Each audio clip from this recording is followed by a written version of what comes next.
from the local station. This is Weather Authority Weekday. Hey there, good Friday morning. I am meteorologist Michelle McCormick, and you are watching the Weather Authority Weekday show. Welcome. Gosh, it's kind of gloomy out there, isn't it? Yeah. And sadly, it's a holiday weekend. Even traffic is nice out there, but the weather, maybe not so much. It's a good weekend if you're not traveling to get that stuff done at home. All right, here is a look outside Jacksonville Beach. Just a minute ago, it was super dark through here. Not a lot of people hanging out on the beach. It's kind of ugly. So let's go to the radar. I want to show you what is happening to our north in southeast Georgia right now. We do have some heavy rains with some lightning. So frequent lightning, heavy downpours. We are expecting a lot of rain over the next few days, so maybe up to 2 to 3 inches in some spots. So just keep in mind these heavy downpours can cause localized flooding. And on this radar, you can see the green outline. That's an area that's being watched right now for heavy downpours. So flooding, a flood watch in effect, or it looks like through that area. But Folkston now getting some rain, and this heavy rain is moving through the into the northern part of Nassau County, so right at the border with Georgia and Florida, Woodbine, Brunswick. It's going to move out to the Golden Isles, so St. Simons, all the way through Jekyll. You folks will be getting some of that rain. Now, as we bring it into Duval County, our area beaches had some rain already, which we just saw at the beach. It was pretty empty at the moment. And some light rains now continuing through the areas of Palm Valley, Ponte Vedra, St. Johns County, Nocatee. And again, these rains are going to be on and off. Now, hopefully, we won't have anything as severe as we saw yesterday afternoon through Putnam County, in through the northern part of Flagler County as well, where we actually had tornado warnings, power lines down, up to almost 3 inches of rain in some spots. So here's just our active radar over the past 30 minutes or so, and the movement of these storms. We're kind of sandwiched in between a couple frontal boundaries right now. So here's a look again at the beach. A few people just kind of hanging around, some dark clouds across the area, little pops of sunshine. Pops of sunshine today. Can't promise overall sunshine at all, but little pops of sunshine. Now here is a look at the South Bank Tower camera, and this area also a little on the gloomy side for your Friday of a holiday weekend. Monday is Labor Day. So we are, of course, going to monitor your rain for you this weekend. And let's talk about our current temperatures. So it's currently 81 degrees. We're not going to have a lot of wiggle room today as far as our temperatures are concerned. We're going to make it into like the mid to upper 80s for just about everyone. Some areas that stay under that blanket of cloud will be a little bit cooler throughout the day. So futurecast shaping up like this, more rain on the way throughout the day. It'll be rounds of rain, heavy downpours associated with these rains, and of course, sometimes we will have those frequent lightning and of course gusty winds. So going into the evening hours, we kind of clear out a bit around sunset, and then we kind of do it overnight. You might hear some rumblings overnight. You might hear some lightning, or you might hear some thunder and heavy downpours into your overnight hours.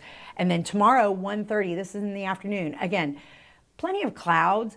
And then we're going to have some areas of rain, but this is like a very concentrated area of rain at 4:30 tomorrow afternoon. So just about everyone, I think, on Saturday going into Sunday will have some rain over the weekend. Sunday morning looks to be pretty decent until that's at 8:45. And then at 10:15, we're still looking pretty good. Now, Sunday morning, I will be, and I don't have the graphic in here, but I will be at the Beaches Memorial Walk in Jacksonville Beach at the Seawalk Pavilion beginning at 9 o'clock. And it's a 1-mile walk to honor and remember people, friends, family members who have succumbed to overdose.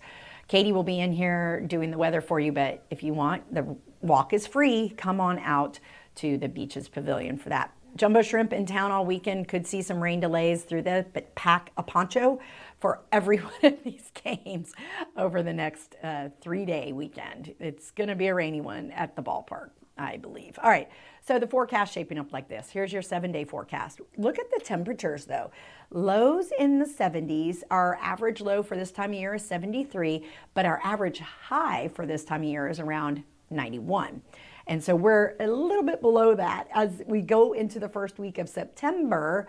these temperatures remain a little on the cool side. I mean, Saturday doesn't look like it's going to warm up much at all just because of all the cloud coverage. So we'll be watching that very closely for you throughout the rest of your Friday and into your Saturday morning.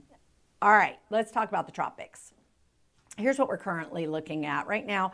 Not a lot happening, but the National Hurricane Center is anticipating this wave way out as we get to it right there. Hasn't come off the coast of Africa quite yet, but by the middle of next week, they do believe this will be our next wave to watch. There's a 30% chance over the next 7 days that this wave could become our next tropical spot to watch. The next named storm will be Gabrielle, should we get to the G next week. But I just wanted to mention that it's on your radar and just to keep focused on it.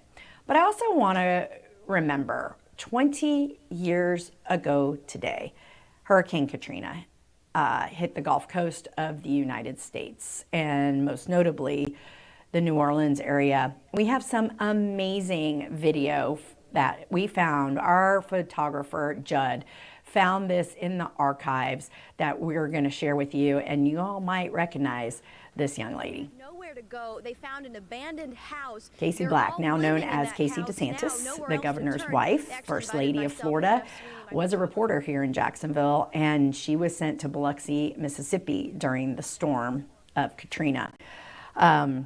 Katrina first made landfall in Florida on August 25th, initially as a hurricane, and later weakened to a tropical storm while passing over land, and then reemerged in the Gulf. On August 29th, 2005, Hurricane Katrina made major landfall on the Gulf Coast near the town of Burris in southeast Louisiana, continued moving along the Louisiana coast, and later made a second landfall at the mouth of the Pearl River at the border of Louisiana and Mississippi.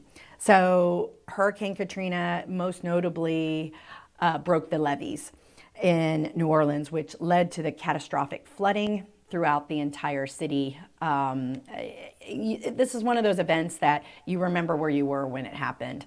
Baby boomers remember when Kennedy was shot. When I was growing up, we remember the shuttle explosion in 2016 or in 1986. We all have a memorable event, and this hurricane was one of the most memorable, along with Hurricane Andrew, of course. But this was one of the deadliest hurricanes in U.S. history. The toll was adjusted in 2023, originally around 1,900, now officially close to 1,400 people perished in this storm. It's also one of the most expensive at $125 billion in damages, making it the costliest hurricane in U.S. history. Rebuilding the levees to withstand future storms cost an additional $15 billion. So many lessons learned from Hurricane Katrina. The city of New Orleans, of course, is remembering the 20-year anniversary as well. And the New Orleans Saints even put out a message today about Hurricane Katrina victims in their memory, as this affected not just the city of New Orleans, it affected the entire Gulf Coast of the United States. It affected how we report hurricanes. It affected how we manage the reporting of hurricanes. It was 2005, going back, 5 named storms in 2005 were retired. It was a terrible year for storms. Dennis was a Category 4, hit Haiti, Cuba, and Florida, killing 88 people. Katrina, of course. Rita was a Category 5 storm that hit Texas and Louisiana, killed over 120 people. Stan, a Category 1 storm, which you don't typically retire, but it was so deadly. 1,500 plus people perished in Central America and most notably in Guatemala. And Wilma, a Category 3 storm, the strongest hurricane on record based on the barometric pressure, hit the Caribbean, Mexico, and Florida. So 5 named storms 20 years ago were retired. And in comparison, most notably last year, we had 3 that were retired. So 5 is the record number of named storms that have been retired, and that happened in the hurricane season 20 years ago. For more information, there's all sorts of stuff online, but I would love to thank Judd for finding that archive video for us. It's important to remember and memorialize, if you will, the devastation that Hurricane Katrina caused back on this date in 2005. With that being said, be safe out there today. Continue to monitor us online, on air, and on your app. It gives you all the latest updates on when a storm is approaching your area. It gives you a heads up when lightning is coming as well. So we will see you back here at noon, and I hope you have a great Friday. See why every day more people are choosing News 4 Jax, Northeast Florida and South Georgia's #1 source for local news.